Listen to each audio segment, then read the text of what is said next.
Alright, so I'm trying something. I've heard that these have to be cut in order for these to work with the bolt that goes with these spring compressors. But what I did was I reversed these, so the bolt is up here, the tightening bolt. But I'm going to try this with a pipe wrench and see if I can do this without having to modify my spring compressors and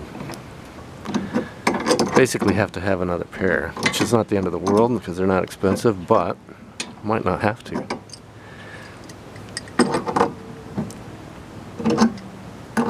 Let's see how it goes. A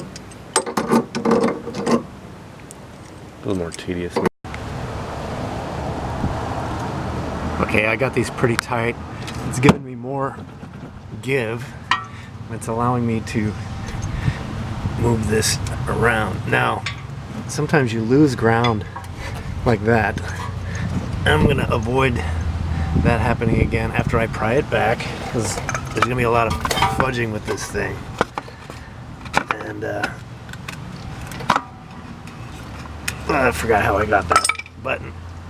I'm gonna get it back up, and then instead of losing ground again, I'm going to be putting the retaining bolt back in so it can't keep dropping down, or popping back up, I should say. And then at least I know what the amount that I'm dealing with. I'm not going to keep shooting past it.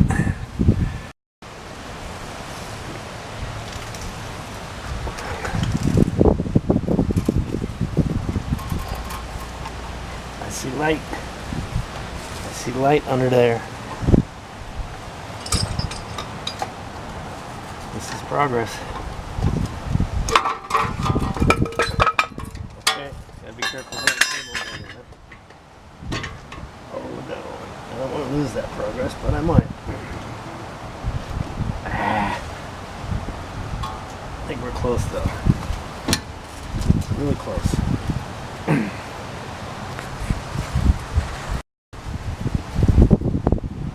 Alright, I gave it another nudge with the board, and now I have it on the outside. So maybe I'll just knock it over and have that work. Hold on. I gotta get this out.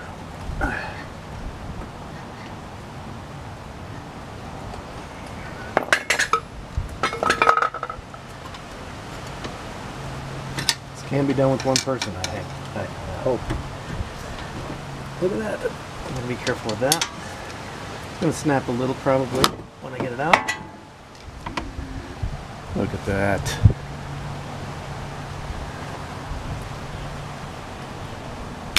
No friend needed. Hear that, loners? Okay, it's out of there.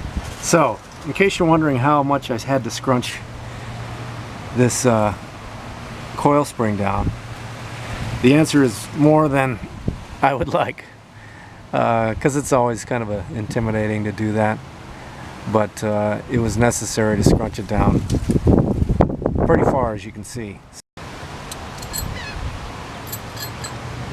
Alright, I had these laying around. I'm going to... This is a psychological safety precaution. I don't know how effective it is, but it's going to make me feel better, and that... I mean, who cares, right? It's going to make me feel a little better as I'm screwing around with this.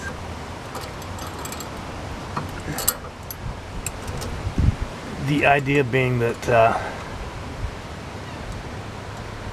it's a stopgap in case these compressors slip for some reason. Maybe this will give me a little bit of safety. And I got another one. I use these to put my to clamp my trail jack on my roof rack. And I say, why the hell not?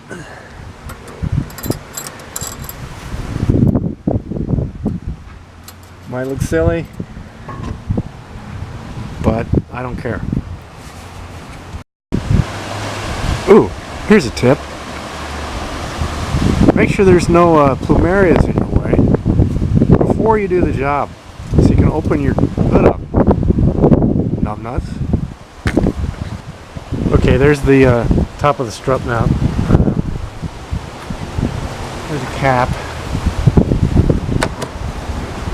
Pops off by hand. And then we got these retainers. They gotta come off.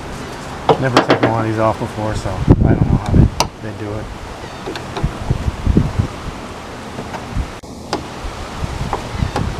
They do it like that.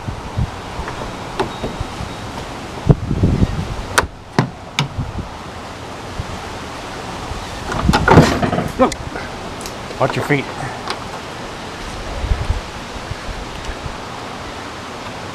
If you're wearing flip-flops, watch your feet.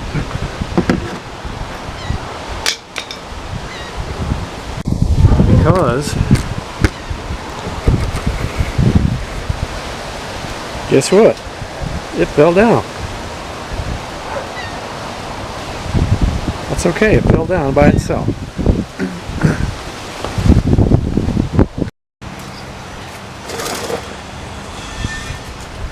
Watch your line there. Watch your face. There's the time bomb. Scary shit. So here's my little time bomb. Compressed coil springs, but I needed to do that anyway because I'm going to replace this strut mount with the bearings. I was told by the dealer this was what the problem was, but we'll find out. And no, I'm not replacing the strut. I should. Hey, I'll do it faster next time if I have to. For now, I'm going to replace this, which means I got to take this bolt off. See how that goes. By the way, this is the unit I bought. I just took it out of the box again to have another look. I got this off eBay, I think. Oh no, I got it off Rock Auto. Sorry. And now that I look at it, I can see why I may have a problem here. I don't think this should be separated. And this part stays. This part might account for my grinding noises. So, now I gotta get this on here. Alright, well, I got this strut out somewhere around 10 a.m. It is now 6. Why am I just getting to this point? This stupid bolt. I tried everything. I tried fire. I tried torque. Finally, I just took my grinding wheel to this damn thing and I shaved enough off of this nut to where it finally gave.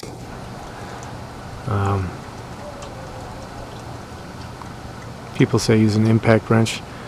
I don't got a great one. I got this Harbor Freight one. That could be part of the reason. Hours of screwing around with this. I even went so far as to see if I could find another strut at the Jeep dealer, thinking I would just cut the shaft here. But guess what? They don't have them. They don't have struts at the Jeep dealership. How about that? Anyway, tomorrow I'm going to look for a new bolt. Here's what's wrong with my strut mount, by the way. Not because of me messing with it. It's supposed to be capped off into one piece. And anyway, has to be replaced. Maybe tomorrow I can do that if I find a damn nut. Okay, time to put things back in. This is my new strut mount. As you see, there is a hole here and a hole in the strut mount. So what I think logically we are supposed to do is align this hole. See, I'm putting this under and finding it.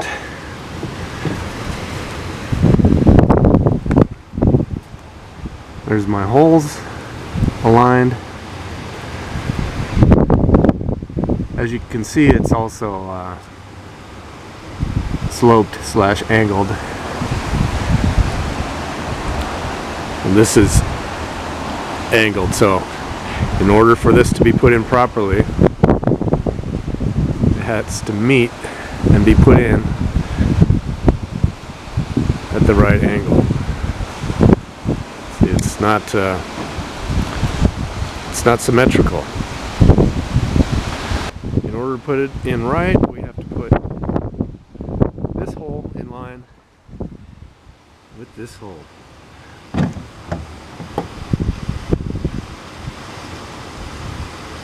Easy to do.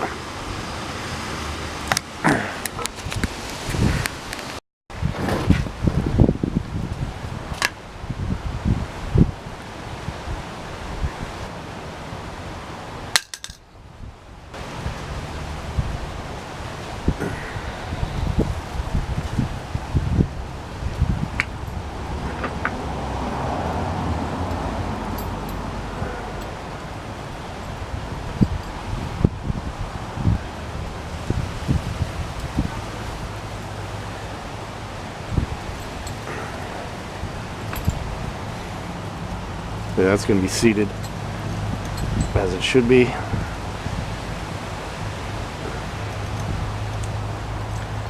And we're going to try to pop this in. So I had to buy a new nut and washer. I had to replace this nut because, you know, that's not going to have integrity anymore. So I got some automotive grade nuts and then also a washer. It does have nylon on it, but I couldn't find a replacement for that. So I'm gonna get something close, and I'm gonna use Loctite. But first, I just need I want to get it on there first. I'll put the Loctite on later.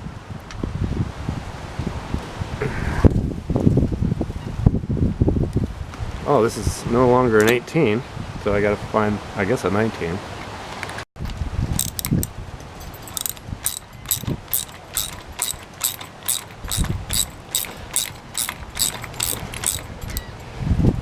I just want to get that on there for now. It's spinning. Once again, we're having that spinning issue, so hopefully when we get this in, we'll have enough tension to torque that down.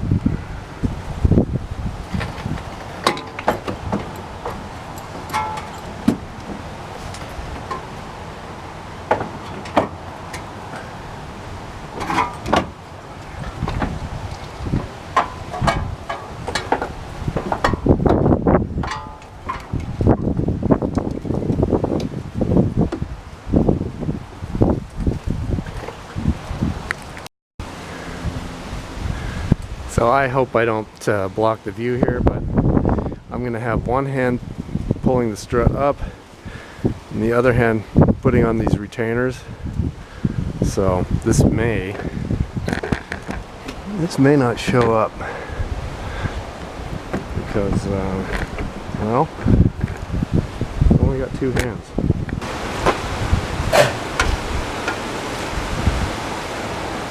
My hole is aligned here. I already spun it so that I can see it.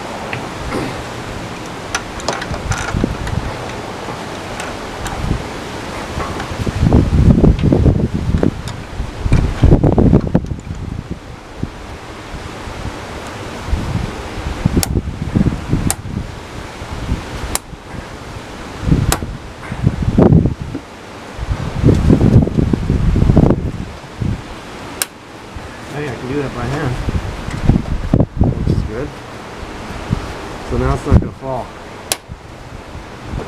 Now I got this thing. I'm going to double check my hole, make sure it's aligned every once in a while before I commit to them. But so far so good. At least I got it up, and I can work with it back down there again without it falling down.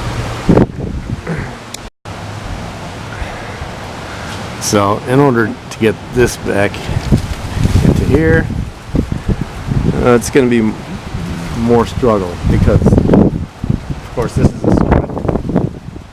This has to be pushed as far as we can get it, and we're going to have to nudge it into here. So I'm going to start maybe with a jack and try to get this compressed. It's going to be ugly. We'll just make it work somehow. Alright, well, this wasn't on film, but I wanted to get this thing in by myself. But I also want to enjoy the rest of my day at some point. So I didn't get this on film, but my neighbor helped me get this in. He had a nice pry bar, and I pried up the strut just so it was compressed, the strut itself, and then he was able to give us enough distance by pushing down, and I got it popped back in. This fin gets into the slots here, and then once that's in and this is in, you're good to go. So I think I can get the rest of this myself. This jack came in handy several times in this project, and it also came in handy to get this sway bar link back into the hole, you know, just at a reasonable level, so I'm not once again struggling with it. So next step is I got to get these coil springs loose in the right position. It's going to be hard to see, but I'm using the old pad as my guide as to where this spring should land, and then there's a pad up here with an obvious place where the end of this coil should seat. So I just got to make sure as I'm decompressing these springs that it goes in close to the right position. Alright, so there was some rigmarole with getting this back in. This hole, in theory, should be lined up with this hole, and it should. But when I put it in, it didn't look right. So I did end up spinning this around trying to get this to look right, but all it was that it needed a little push from below, and I just had a lot of doubts and a lot of screwing around before I decided that this, in fact, should align with this hole. And then a neighbor actually helped me with lifting this up and wedging it up so that I could get these retainers around it. And then finally I was able to get this nut on, which actually was difficult getting on, just like it was getting off, but finally ended up getting it on there. So didn't get everything on film, but I'm closing up now. Got everything in. Basically it's the reverse of what I did. Taking the compressors off slowly just to make sure everything's in line, and then I tightened back everything, put the bolts back on. I did screw up my sway bar, so never use a hammer to get that out because I screwed up the threads. That's going to be clunking. I'm going to have to replace this, but I'm ready for a test drive. I'm not having any issues over bumps or on the road, so beyond the sway bar thing that I messed up, I was able to replace my strut, and it's a done deal. I don't have to hand over $1,000, I think it was my quote, to the Jeep dealership. So that's always good news, even though this had a lot of ups and downs and some challenges over the course of basically a weekend doing this. Everything always takes me a long time. I have inferior tools and it's usually just me, so I don't care. I did it and I think it worked out. Time will tell, but it's been about a week, so things are good.